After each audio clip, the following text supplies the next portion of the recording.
최근 어느 기자분과 인터뷰를 하다가 지금 우리나라 교회의 문제점이 무엇이라고 생각합니까? 라는 질문을 받았습니다. 솔직히 믿음 생활하면서 주님 앞에는 한없이 부끄러운 것 투성인데 감히 우리나라 교회의 문제점을 논한다라는 것 자체가 어불성설임을 알면서도 또 질문을 받다 보니까 제가 그렇게 답을 했습니다. 먼저는 주의 사역자들, 주의 일꾼들은 예수님처럼 사역을 시작하기 전에 먼저 광야에서 사탄의 시험을 이기고 사역을 하게 되면 한국 교회가 은혜로운 부흥의 교회가 될 것 같다. 요즘 솔직히 사역자들을 보게 되면 예수님께서는 광야에서 그 사탄의 유혹을 이기셨음에도 불구하고 사역하면서 배가 고프면은 돌을 가지고 떡을 만들려고 하는 경향이 있고 또 높은 데서 뛰어내려 자기의 영적 능력을 과시하려고도 하는 사역자들이 있고 더 나가서 세상 권세 얻기 위하여서 사탄에게 무릎 꿇는 사역자들도 있어서 우리가 여기에서부터 주님을 본받고 나가게 되면 한국교회는 부흥하게 될 것 같습니다. 그렇게 대답을 하면서 또 성도님들은 그러면 어떻게 살면 좋을까? 우리 성도님들은 예수님께서 산상수훈에 말씀하신 것, 그것을 묵상하면서 그것을 실천하는 삶을 살게 되면 우리나라 교회가 더욱더 인정받고 부흥하는 은혜의 교회가 될 것 같다. 그렇게 이야기를 했습니다. 여러분들 아시다시피 산상수훈은 예수님께서 산에 올라가셔서 해주신 말씀입니다. 마태복음 5장부터 시작하는데 5장 3절을 보게 되면 심령이 가난한 자는 복이 있나니 천국이 그들의 것이며, 그래서 우리가 잘 아는 팔복을 말씀해 주고 계십니다. 우리가 이렇게 살아야 된다.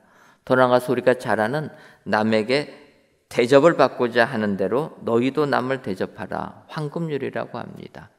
그리고 마태복음 7장 24절을 보면 그러므로 누구든지 나의 이 말을 듣고 행하는 자는 그 집을 반석 위에 지은 지혜로운 사람 같으니 라고 하면서 이제 산상수훈이 끝나게 됩니다. 마태복음 5장부터 시작해서 7장까지 나온 주님의 이 말씀을 가슴 깊이 묵상하고 이 말씀을 실천하는 사람이 되게 되면 우리 한국교회는 크게 인정받는 교회가 될 것이다. 빛의 자녀로서 빛을 발하는 교회가 될 것이라 그렇게 이야기를 했습니다. 어찌 보면 오늘 본문도 예수님의 산상수훈 중에 있는 본문의 내용입니다. 마태복음 6장 19절부터 24절의 말씀인데 특별히 6장 22절과 23절을 보면 눈은 몸의 등불이니 그러므로 내 눈이 성하면 온몸이 밝을 것이요 눈이 나쁘면 온몸이 어두울 것이니 그러므로 내게 있는 빛이 어두우면 그 어둠이 얼마나 더하겠느냐. 예수님께서 우리가 세상을 살면서 우리들이 바라보는 것이 올바라야지만 세상 빛으로 살 수가 있다. 그래서 내 눈이 성하면 내 몸이 밝아진다. 빛의 자녀로 살아간다라는 것입니다. 우리가 보는 것이 참 중요합니다. 그런데 우리가 봐도 제대로 판단하지 못해서 실패하는 경우가 종종 생기게 되는 것입니다. 최근에 제가 제 잘 아는 분을 한 분을 만나서 이야기하는 과정에 그분이 그렇게 얘기합니다. 갑자기 어느 날 자기에게 문자가 왔다라는 거예요. 그래서 이게 무슨 문자인가 해갖고 문자의 내용을 보니까 아빠, 내 핸드폰 액정이 깨져서 이 번호로 문자하는 거야. 이 문자를 받다라는 것입니다. 여러분, 이 문자가 무엇입니까? 보이스피싱 문자 아닙니까? 근데 그분이 똑똑한 분이신데 그날따라 그 문자를 보고 진짜 자기 딸, 직장에 간 자기 딸이 자기에게 문자하는 줄로 알았다라는 거예요. 그 문자를 보는 순간 그 문자가 뭐라고 나와 있습니까? 지금 나 핸드폰 고쳐야 되니까 어플 깔고 지금 서류를 나한테 보내달라. 그래서 그분이 그 문자를 보는 순간 딸이 얼마나 힘들면 남의 핸드폰 빌려가지고 자기에게 문자했겠나 해가지고 그 문자에 나온 대로 어플 깔고 자기 신분증 보내주고 이제 계좌 보내줘서 돈을 붙이려고 하는데 돈을 붙이려고 하니까 비번이 생각이 안 나는 겁니다. 여러분 어떻습니까? 요즘 남편들 아내에게 경제권 다 줘가지고 비밀번호를 모르는 거예요. 그래서 그분이 그 문자, 딸이 문자 보낸 줄 알고 딸한테 얘기했다라는 거예요. 내가 지금 이 비번 모르니까 엄마한테 문자를 해라. 그랬더니 거기서 문자가 그렇게 오더래요. 아빠는 아빠 계좌도 하나 없어? 그 얼마나 자존심이 상합니까? 너 없는 걸 어떡합니까? 그러지 말고 내가 없으니까 엄마한테 문자를 보내라. 그랬더니 그 문자가 뭐라고 왔냐면 아빠가 엄마한테 전화해서 알려줘. 그렇게 왔다라는 거예요. 그래서 아무 생각 없이 아내한테 전화 걸었답니다. 지금 딸아이 핸드폰 액정이 깨져가지고 돈을 붙여주려고 하는데 내가 비번을 모르니까 비번 좀 알려달라. 그랬더니 아내가 뭐라고 합니까? 이 무식하기는 보이시피치인 것도 모르고 지금 송금하려고 했냐고 아내한테 헉뻑 혼나고 그 다음에는 또 다 보내지 않았습니까? 신분증도 보내고 뭐 다 보내가지고 그거 취소하느라고 죽도록 고생했다라는 것입니다. 문자 하나 잘못 보면 몸이 죽도록 고생한다라는 거예요. 이것은 영적인 세계는 더하다라는 것입니다. 우리 눈이 성하면 하늘의 축복을 받게 되고 우리 몸이 밝아져서 빛의 자녀같이 살 수가 있는데 우리가 눈이 어두워져서 세상 것 바라보고 살게 되면 우리는 빛을 다 잃어버린 이런 사람이 된다라는 것입니다. 그래서 오늘 예수님께서 산상수훈을 통해서 해주시는 권면의 말씀, 눈이 성하면 온몸이 밝아져서 빛의 자녀로 살아가는 사람은 어떻게 살아야 되는가? 이 시간 살펴보시고 정말 내 온몸이 밝아지는 이러한 삶을 살려면 어떻게 살아야 되는가 살펴보시고 이런 삶을 사셔서 빛의 자녀로 세상을 밝히시는 은혜의 모든 성도님들 되시기를 주님의 이름으로 축원합니다. 그러면 내 눈이 성해 온몸이 밝아지려면 우리는 어떻게 살아야 됩니까? 첫째로 보물을 하늘에 쌓아두어야 합니다. 오늘 본문 마태복음 26장 20절을 보면 오직 너희를 위하여 보물을 하늘에 쌓아두라. 거기는 조음이나 동록이 해하지 못하며 도둑이 구멍을 뚫지도 못하고 도둑질도 못하느니라. 주님이 말씀하십니다. 너희들 보물은 이 땅에 쌓아두지 말고 하늘에 쌓아라는 것입니다. 보물을 하늘에 쌓아두면 그 보물은 조음이나 동록이 해하지 못하고 상하지도 않고 썩지도 않고 도둑이 와서 그것을 훔쳐가지도 못한다. 땅에 둔 보물들은 이렇게 한순간에 없어질 수가 있고 사라질 수 있는데 하늘에 쌓아둔 보물은 사라지지 않기 때문에 보물을 하늘에 쌓아두라라는 것입니다. 하지만 우리는 세상을 살면서 보물을 땅에다 쌓아두려고 한다라는 것입니다. 저희가 경험했듯이 최근 몇 년 동안 얼마나 부동산 광풍이 불었습니까? 그래서 우리나라 사람들 젊은이들은 영끌이라 그래서 영혼까지 끌어모아서 은행 융자 받아 또 주변의 사람들 빌려가지고 집을 사지 않았습니까? 왜냐? 집이 나의 보물이기 때문에 내 재산을 늘려주는 그 방법이 되기 때문에 집에다가 투자했습니다. 그런데 지금 상황이 어떻게 됐습니까? 온 세계적으로 인플레이션이 생기고 경기가 침체하다 보니까 집값이 그냥 급락하고 있습니다. 여러분 이렇게 되게 되면 내 집의 재산이 얼마다 했는데 한순간에 이 재산이 없어진다는 거예요.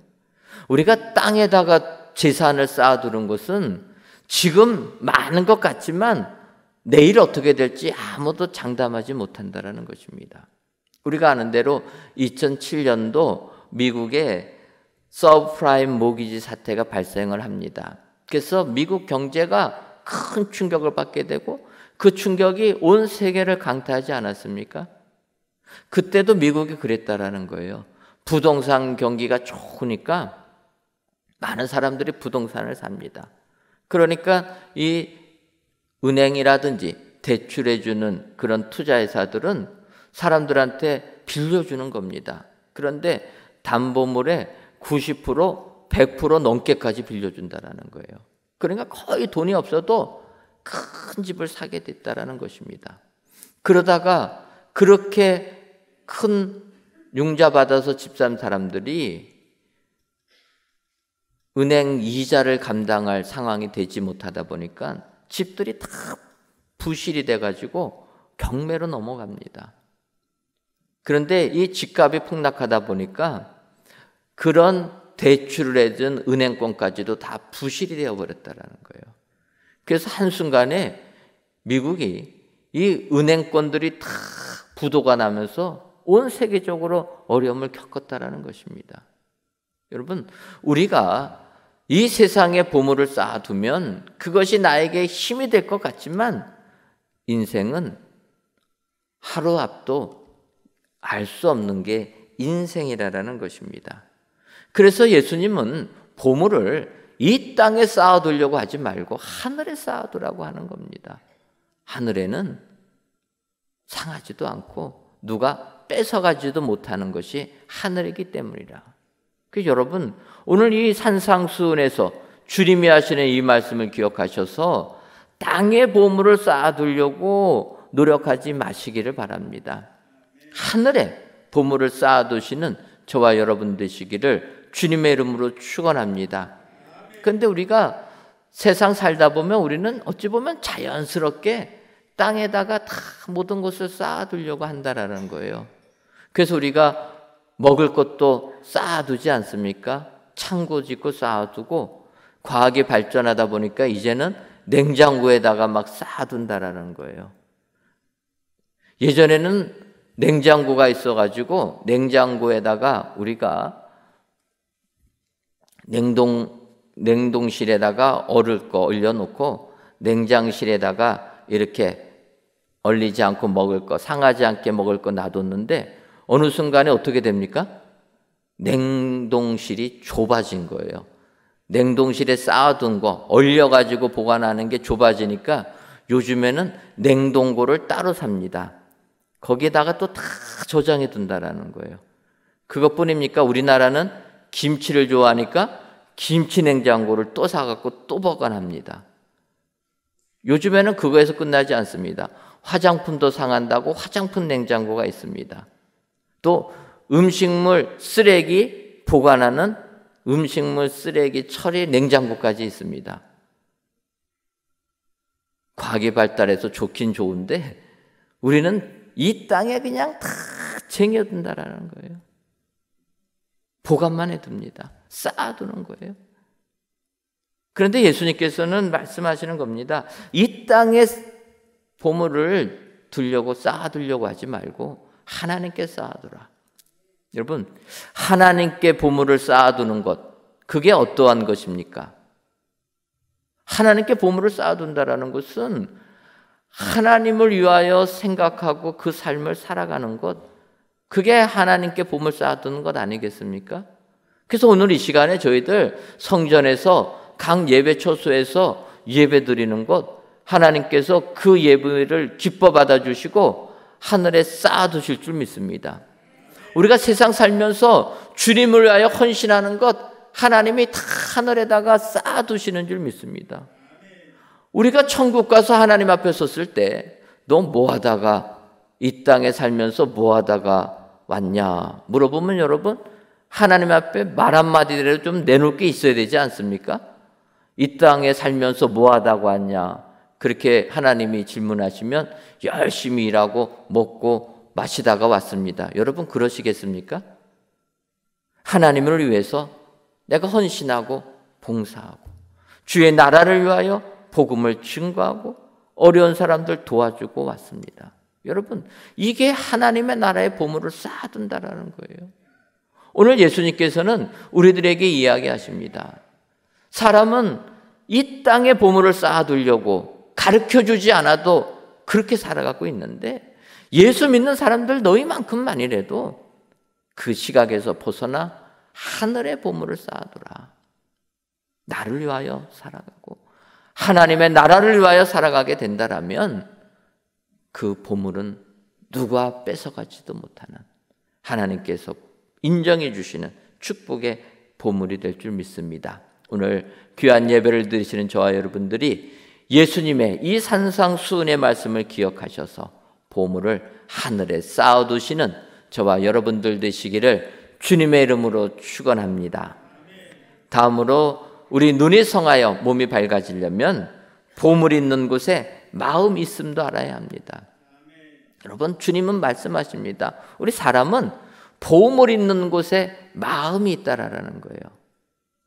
그래서 그 보물을 어디다 두느냐가 중요하다라는 겁니다. 제가 고등부 때 이렇게 학생회 나와가지고 뭐 행사 같은 거 진행하고 프로그램들 진행하다 보면 그런 질문이 있습니다. 당신의 제일 큰 보물이 무엇입니까? 또 만약에 당신 집에 불이 나면은 가장 먼저 가지고 나갈 게 무엇입니까? 여러분, 이런 질문들 받아보지 않으셨습니까? 그때 여러분, 나에게 있어서 가장 큰 보물은 무엇입니까? 했을 때 뭐라고 대답하셨습니까? 제가 말씀을 준비하면서 지금 나에게 물어보면은 참 다른 게 많았지만 그때는 고등학교 때 아닙니까? 그때는 제가 당당하게 성경입니다 이렇게 썼습니다. 얼마나 기특한지. 지금은 가정 이루고 살다 보니까 성경보다 솔직히 다른 게 더 많지 않습니까? 근데 성경이라고 썼어요. 불이 나면 가장 먼저 가져갈 게 무엇인가 생각해 봤더니 성경책이라고 썼습니다. 왜 그렇습니까? 성경은 우리에게 구원의 은혜를 주시는 것 아닙니까? 수십 명의 저자들이 1500년 이상 오래된 기간 인간의 역사를 통해서 하나님의 말씀을 기록한 것이 성경이라는 거예요. 그래서 그 성경책은 우리의 최고의 보물인 줄 믿습니다. 믿으십니까? 제가 아멘 하실 줄 알았습니다. 왜냐하면 보물은 집에 어디다 둡니까? 금고 안에다 보관해 둔다라는 거예요. 그러니까 성경책이 보물이다 보니까 교회 절대로 안 들고 나옵니다. 집안에 금고 안에 보관해가지고 읽지도 않아요. 그냥 잘 보관해 두니. 왜 그렇습니까? 보물이니까. 보물이니까 금고 안에 보관해 둔다는 거예요. 여러분, 오늘 주님이 말씀하십니다. 보물이 있는 곳에 우리 마음이 있다. 귀하다고 여겨지는 것에 계속 마음이 끌린다라는 거예요. 그 요즘에 반려견들을 사랑하는 분들은 반려견이 뭐 식구보다도 더 귀하지 않습니까? 나이 드신 중년의 남성들이 이야기합니다. 반려견을 한번 키우게 되면은 반려견이 아내보다도 반려견이 자식보다도 더 사랑스럽다라는 거예요. 어느 분이 외국에 출장을 갔는데 출장하고 귀국해서 집에 갔는데 가장 외국에서 생각나는 게 뭐냐 물어보니까 강아지였다라는 거예요. 아내도 생각 안 나고 자녀도 생각 안 나는데 그 강아지만 내 눈에서 아른거려가지고 집에 오자마자 강아지부터 찾았다라는 거예요. 사랑하는 것에 우리 보물같이 여기는 것에 우리 마음이 끌린다라는 것 아닙니까? 그래서 주님께서는 그거를 알아야 된다라는 거예요. 그래서 그 보물을 하늘에 둬야 된다라는 겁니다. 땅의 것을 사랑하고 땅의 것을 보아 삼으면 우리 마음이 거기로 갈 수밖에 없다라는 거예요. 그래서 하늘에 쌓아둬라. 요즘에 비트코인이 유행하다 보니까 작년 이맘때 엘살바도르라는 나라에서는 비트코인을 그 나라의 화폐로 지정했습니다. 그럼 한 나라의 화폐라는 것은 우리로 말하면 원화 아닙니까? 그거 가지고 이렇게 하는데 이 젊은 사람이 대통령이 되다 보니까 요즘 추세에 맞춰 가지고 비트코인이라는 가상화폐를 그 나라의 화폐로 만들었다라는 거예요. 그래서 국민들한테도 커피 마시면서 비트코인 주고 받으면서 생활하라는 거예요. 처음에는 와, 이게 앞서 나가나 보다 했는데 그 비트코인 가지고 화폐같이 사용하다 보니까 국민들이 힘들어서 못 살겠다고 하는 것입니다. 왜 그러냐면 여러분, 비트코인이라는 가상화폐는 어찌 보면 좀 투기적인 성격이 있지 않습니까? 그러다 보니까 그거의 가치가 등락폭이 너무 크다라는 거예요. 그러니까 오늘 1,000원 했던 것이 내일 2,000원이 갈 수도 있고 오늘 10,000원 하는 것이 내일 1,000원 할 수도 있다라는 것입니다. 이 등락폭이 심합니다. 그래서 이제 국민들한테 비트코인 가지고 화폐같이 활용을 했더니 문제가 생긴 거예요. 예를 들면은 카페에 가서 커피를 마십니다. 커피를 마시는데 커피를 주문하면서 결제할 수도 있고 만나서 대화하고 카페를 나가면서 결제할 수도 있습니다. 그런데 커피를 주문하면서 결제한 금액하고 커피 마시고 나가다가 결제한 금액이 차이가 생겨버리는 거예요. 이럴 때 여러분, 우리가 어떤 게 좋겠습니까? 커피 마시면서 결제하는 게 좋겠습니까? 마시고 나가면서 결제하는 게 좋겠습니까? 가격이 떨어질 걸 알면은 커피 주문할 때 결제하는 게 좋고, 가격이 오를 거라 생각하면 어떻습니까? 제가 반대로 얘기했나요? 헷갈려서. 네. 비트코인 가격이 커피 마실 때가 다르고 나갈 때가 다르다라는 거예요. 그러다 보니까 이 사람들이 비트코인 가지고 결제할 때 언제 결제하는지 판단하기가 어려워졌다라는 거예요. 그러니까 못 살겠다고 하는 겁니다. 어떨 때는 커피 마시면서 결제하는 게 나에게 유익이 될 때가 있는데 어떨 때는 마시고 나가면서 결제하는 게 나에게 유익이 된다라는 거예요. 그러다 보니까 판단하기가 어려워져서 그래서 카페를 운영하는 분도 물건을 지금 팔아야 될지 내일 팔아야 될지 모르고 커피를 마시는 사람도 지금 마셔야 될지 내일 마셔야 될지 모른다. 그러다 보니까 아무것도 못하겠다라는 겁니다. 물질에 보화가 있다 보니까 마음이 쓰여가지고 아무것도 못하는 거예요. 지금 결제하는 것과 다음에 결제하는 것 어떤 것이 이게 있을까? 그것 따지다 보니까 사람 만나려고 카페 갔는데 그 사람과 대화하는 거에는 아무런 관심이 없고 결제를 지금 해야 되냐 나중에 해야 되냐 그 고민한다라는 것입니다. 세상에 보화를 두면 우리는 이렇게 된다라는 겁니다. 그런데 많은 사람들, 이 땅을 사는 많은 사람들, 믿음을 가진 사람들도 여기서 헤어나오지를 못한다는 거예요. 우리가 아는 대로 열왕기하를 보게 되면 엘리사 선지자가 나오게 됩니다. 그 엘리사 선지자가 아람 장군 나아만 장군의 나병을 고쳐주지 않습니까? 고침받은 나아만 장군이 엘리사 선지자에게 제물을 드리려고 합니다. 그때 엘리사 선지자는 거절합니다. 내가 이 보물 때문에 너를 고쳐준 게 아니다. 하나님의 역사를 이루기 위해서 너를 고쳐준 거지. 그래서 나는 이거 안 받겠다. 그런데 엘리사의 사환으로 종으로 엘리사를 섬기던 게하시는 아니었다라는 거예요. 주인님, 왜 보물을 주는데 안 받습니까? 이 보물 받으면 우리에게 복이 되는 것 아닙니까? 그래서 엘리사가 거절한 그 나아만에게 찾아갑니다. 그러면서 거짓말합니다. 주인님이 당신 보내고 나니까 또 다른 제자들이 와가지고 힘들어해서 나를 이렇게 늦게라도 보냈습니다. 주님께서 주인이 옷 한 벌하고 은 달란트 하나를 좀 달라고 합니다. 제자들 좀 먹여주려고. 그때 나오면 얘기합니다. 은 한 달란트 뿐입니까? 은 2달란트. 내가 가지고 온 보화 다 드리겠다. 그래서 게하시가 그것을 받아가고 오지 않습니까? 게하시는 하나님의 사람 엘리사를 섬겼던 사람입니다.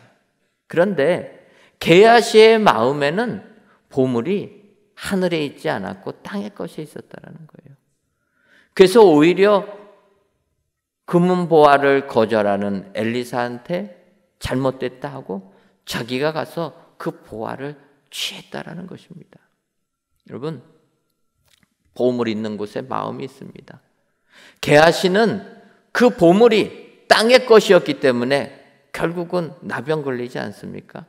하지만 엘리사는 보물이 하늘에 있었다라는 거예요. 하나님의 역사하심, 하나님의 나라에 있었기 때문에 나병 고쳐줘도 보물 취하지 않는다라는 것입니다. 여러분, 보물 있는 곳에 우리의 마음도 있다. 기억하시고 보화를 하늘에 쌓아주시는 저와 여러분들 되시기를 주님의 이름으로 축원합니다. 마지막으로 우리 눈이 성하여 온몸이 밝아지려면 하나님과 재물을 겸하여 섬기지 못함도 알아야 합니다. 마태복음 6장 24절을 보면 한 사람이 2 주인을 섬기지 못할 것이니 혹 이를 미워하고 저를 사랑하거나 혹 이를 중히 여기고 저를 경히 여김이라. 너희가 하나님과 재물을 겸하여 섬기지 못하느니라. 그렇게 주께서 말씀하십니다. 여기서 이 재물이라는 헬라어는 맘몬이라 그렇게 되어 있는데, 이 맘몬이란 건 우리가 무엇인가 신뢰하는 것. 그래서 사람이 무언가 신뢰하다 보니까 그것이 재산이 될 수도 있고 돈이 될 수도 있고 지식이 될 수도 있고 권력이 될 수도 있습니다. 그래서 사람이 무언가 신뢰하는 것 맘몬 하다 보니까 이것이 우상까지도 간다라는 거예요. 근데 주님이 말씀하시는 겁니다. 하나님과 맘몬 겸하여 섬기지를 못한다. 같이 섬기면은 좋겠지만 아니라라는 거예요. 여러분, 우리가 세상 살면서도 우리가 다 가지면 좋겠지만 세상은 그러지 않습니다. 날마다 선택하면서 사는 게 우리가 세상을 살아가는 이치라라는 거예요. 예를 들어서 어떤 큰 사고가 날 때가 있습니다. 종종 이제 항공사고들이 크게 나게 되면은, 그래서 비행기에 탄 사람이 비행기가 추락하면은 거의 다 죽지 않습니까? 그때 꼭 나오는 기사들이 있습니다. 어떤 기사냐면은, 나는 그날 그 비행기 예약하고 타기로 했다가 교통체증이 생겨서 그 비행기 놓쳤는데 살아났다. 그런 기사 나오지 않습니까? 나는 이런 이유 때문에 안 탔는데 내가 살았다. 근데 또 나와요. 어떤 분은 비행기표 변경해서 그 비행기 탔다가 죽었다. 그런 얘기 나옵니다. 제가 그런 기사를 보게 되면서 이거를 어떻게 말해야 되나. 누구는 비행기표 바꿔갖고 그 비행기 탔다가 죽습니다. 누구는 그 비행기 못 타가지고 살아납니다. 결과는 알지 못한다는 거예요. 그런데 사람은 무엇인가 선택하면서 살 수밖에 없다는 것입니다. 오늘 이 자리에 하나님께 예배 드리는 것, 이것도 선택이고, 어떤 분은 오늘 한글날 연휴라 생각해가지고 다른 곳 여행 가는 것, 그것도 선택입니다. 선택은 우리가 할 수밖에 없는데 무엇을 선택하느냐에 따라서 우리가 영생의 축복을 받느냐, 그렇지 아니느냐 갈라진다는 것입니다. 오늘 예수님께서는 이 땅을 살아가는 우리들에게 이야기하십니다. 한 사람이 2 주인을 섬길 수는 없다. 그래서 하나님을 택하든지 재물을 택해야 된다. 이 땅을 살아가는 많은 사람들이 세상 것도 좋고 하나님도 좋고 다 좋다, 다 취하려고 합니다. 그런데 아니라는 거예요. 믿음만큼 많은 하나밖에 못 택한다는 것입니다. 저희가 인도에 복음을 전하지 않습니까? 인도 선교 가면은 인도라는 나라 힌두교인들이 85%가 넘습니다. 그러니까 힌두교의 나라라 보는데요. 이 힌두교의 특징이 무엇입니까?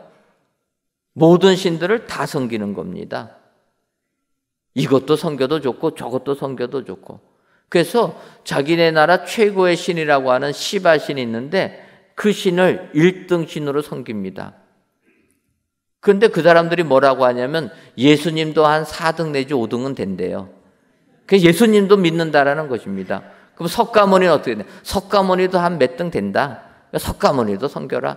이 힌두교인들은 자기들 신도 섬기고 석가모니도 섬기고 예수님도 섬기고 그냥 모든 신을 다 섬겨요. 그래서 힌두교인들은 그들의 신이 얼만큼 되느냐? 인도 인구가 14억이 넘는데 신이 더 많습니다. 인구보다 더 많아요. 다 좋다라는 거예요. 그런데 여러분, 하나님은 아니라는 것입니다. 예수님은 아니라는 거예요. 너희들이 세상 관점에서는 다 갖는 게 좋겠지만 하나님과 재물은 겸하여 섬기지 못한다. 하나님이냐 우상이냐 양자 택일을 하라라는 것입니다. 그래서 여호수아가 이스라엘 백성들 가나안 땅으로 인도한 다음에 그가 죽기 직전에 그 백성들에게 이야기합니다. 여호수아서 24장 15절을 보면 만일 여호와를 섬기는 것이 너희에게 좋지 않게 보이거든 너희 조상들이 강 저쪽에서 섬기던 신들이든지 또는 너희가 거주하는 땅에 있는 아모리 족속의 신들이든지 너희가 섬길 자를 오늘 택하라. 오직 나와 내 집은 여호와를 섬기겠노라 하니. 여호수아가 이스라엘 백성들에게 선포하는 얘기입니다. 죽기 직전입니다. 어찌 보면 신앙인 여호수아의 유언과 같은 이야기입니다. 너희들 오늘 택하라라는 거예요. 하나님을 섬기든지 애굽 신을 섬기든지 이 가나안 땅 저들이 섬기던 신을 섬기든지 둘 중에 하나를 택하라는 것입니다. 그런데 나와 내 집은 여호와를 섬기겠다. 그렇게 얘기합니다. 그 말을 들은 이스라엘 백성도 16절에서 이렇게 얘기합니다. 백성이 대답하여 이르되 우리가 결탄코 여호와를 버리고 다른 신들을 섬기기를 하지 아니하오리니. 여호수아의 그 결단을 촉구하는 말에 이스라엘 백성들이 하나님만 섬기겠다 다짐했다라는 것입니다. 여러분, 그 질문을 오늘도 우리 하나님이 우리에게 하시는 줄 믿습니다. 하나님을 섬길 것이냐 아니면 우상을 섬길 것이냐. 여러분, 우리 신앙은 하나를 택할 수밖에 없다. 기억하시고 오늘도 하나님을 택하셔서 이 땅 빛의 자녀로 승리하시는 저와 여러분들 되시기를 주님의 이름으로 축원합니다.